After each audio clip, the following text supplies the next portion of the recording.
Hey guys, Rick Yaggie here with Hunting the Empire. It's June 11th. I'm out here on the hunting property, and we're going to do a little habitat segment today, just to kind of bring you guys up to speed, where things have been at here, what I've been working on here the past week or two. And I'm going to share two projects here today with you guys. The first one being I'm on a ridge here, south-facing slope. I'm pretty much about 2/3 of the way up here on this ridge. We're at about 950 foot elevation right now. This is an area that typically deer like to bed in. What I'm doing is creating something called a green room. It's just a general term that I use for, I'll go into an area of known bedding, knock down one or two large trees, maybe tip a couple small trees over on top of it, and I'm creating an open pocket in the canopy next to a bedding area that's going to fill in with lush green growth, and it's going to put those deer in that bedding location more often. It's just going to make that bedding area more predictable because there's going to be food there next to their bedding location. And I'm stacking these green rooms anywhere from 50 to 80 yards apart out along this ridge here the whole way out. And we're spacing them that far apart for a reason. Basically, that's to reduce social stress. And we're putting all the green rooms on about the same topographic line all the way across this ridge here to create predictability in the line of travel. So they're all, and that's especially important during the rut, because then the bucks, when they travel through here during the rut, they'll stay on the same topographic line when they move through here, less likely to wander up onto the neighbor's property or put somewhere else where we're not going to be able to get a shot at them. So we're going to get out of the UTV and we're going to show you guys a few of these locations just so you can see what they look like. So stay tuned. Alright guys, here we are in one of the green rooms. So I'll point you up towards the canopy here first. Kind of hard to see, but there's a fairly good size hole up there in the canopy. And basically all I do is we've taken down mostly red maples in here. And it's important to note when we drop these, I like to lay them parallel to the topographic line that I want these deer to follow. So you can see most of the logs are laying in here like that. And there's a number of deer trails that lead into this location, right here being the main one. So just walk you right through here. Look at this lush green growth that's filling in up here behind me. This stuff here is what's going to put the deer in this location, guys. We've got blackberry filling in here, forbs galore, seedlings, all kinds of stuff in here for them to eat.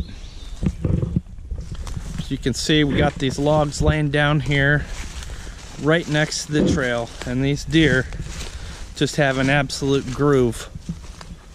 Wore into the side hill here. I picked this spot because there was actually about 3 really nice trails within about 10 yards of this location here, and we found numerous beds right up in there and out this way a little bit. So this location here, any location, they're picked for a reason. As you can see, we got about a 15-inch diameter red maple tree there that we cut down. Another hole in the canopy. And this area is filling in nicely. We've got another green room about 80 yards down this way, same topographic line on the ridge. And I've got another one about 70 yards out this way. We're going to show you guys here in a minute. So stay tuned. Alright guys. So we're starting out in the bedding area here first. This is an area that I kind of worked on last here because it's a little bit further away from towards the edge of my property. It's harder to get to. So it was one of the last areas that I worked on, but this is an area that's usually bedded by bucks. These bucks like to bed on these little flat spots up in here. There's one there, there's one down there, there's another one there, there's another one here. I don't know, these must have been created by logging practices of years past, but they're perfect flat spots up here on this ridge. This is a south to east facing slope. The predominant wind direction in this area during hunting season comes from the west, southwest, due west, or northwest. And this pretty much is considered the military crest here because it flattens out just above that area, but they got the wind to their backs. So I'm not the least bit concerned at all that the neighbors are going to get a crack on these deer, because I have some hinge cuts and stuff up there anyways. They'd really have to be trespassing to shoot a deer here. But with the wind almost 90% of the time during hunting season coming down over this hill, nothing's going to be able to sneak up on them because they've got their backs to the top of the hill.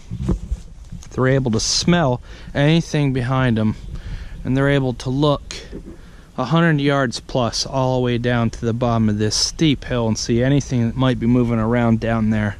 I mean, this is almost, well, it is. It's a bulletproof location for them to bed in. I'll take you over here. We'll show you. I've seen bucks bedded here before. I have some tree stand access down here in the bottom, so we have this area screened off so nothing can see me moving around down in there once the leaves come off. But we've got a bed up here in that flat spot. We've got another bed here that just gets used all the time. Looks like something's been in there recently, actually. And then we have this wall of cover so they can't see me moving around down there. Most of these trees were cut conventionally, and then the last couple of trees were hinge cut on top of them just to provide a wall of living cover for screening. This is the main trail that leads into here, the same trail that connects the other two green rooms down this way. And then we have our future green room right here, which is not so green at the moment because I just created this about a week ago. But this area in due time is going to look just like the other ones with these holes that we have in the sky. It's going to give these deer a little something to eat close to their bedding locations. It's going to create predictability in the areas that they choose to bed in, and it's going to create predictability in their line of travel during the rut. Alright guys, we're back. And I'm standing next to one of my favorite tree stand locations here. I need a northwest wind to sit here at this location. It blows my scent out over this hollow here.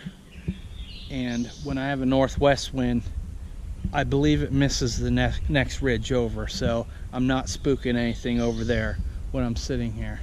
But I've got 13 trails leading into this location here.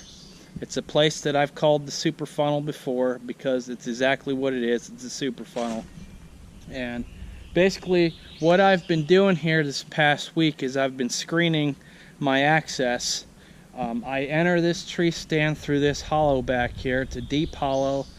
I don't do any improvements in that hollow. I want that hollow to be as deer free as I possibly can, so that I can sneak up in here undetected without spooking deer. You know, we don't want the hunt to be over before it gets started, so I got up in here, I screened some of this ridge off, and just going to show you guys the finished product here. So turn this camera around. So really the screening pretty much starts right here. And this screening actually serves a dual purpose. Up at this end, it's not so much to keep me hidden from the deer as it is that I didn't want the deer to cut this corner here like they normally do, which puts them about 5 yards too far away from my tree stand. So what I did with these hinge cuts and those big hickory rounds down there in the bottom is I kind of blocked that trail off, and I forced them to bump over here to this trail, which is about 5 yards closer to my tree stand, which gives me a perfect 30-yard shot from my tree up there, which is a little hard to see, but it's 30 yards exactly to that tree. Right here starts the main part of the screening. So this is the area that pretty much I was most concerned about. We're absolutely screened on this side. We have a wall of hard cover over here, and on this side we have a soft edge. And I like to set all my steering trails up like that, guys.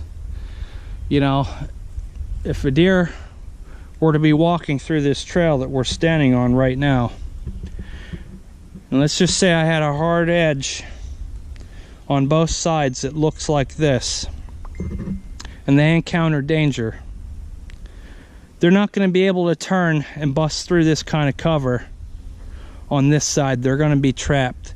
The only way in is back the way they came, or back straight through the danger.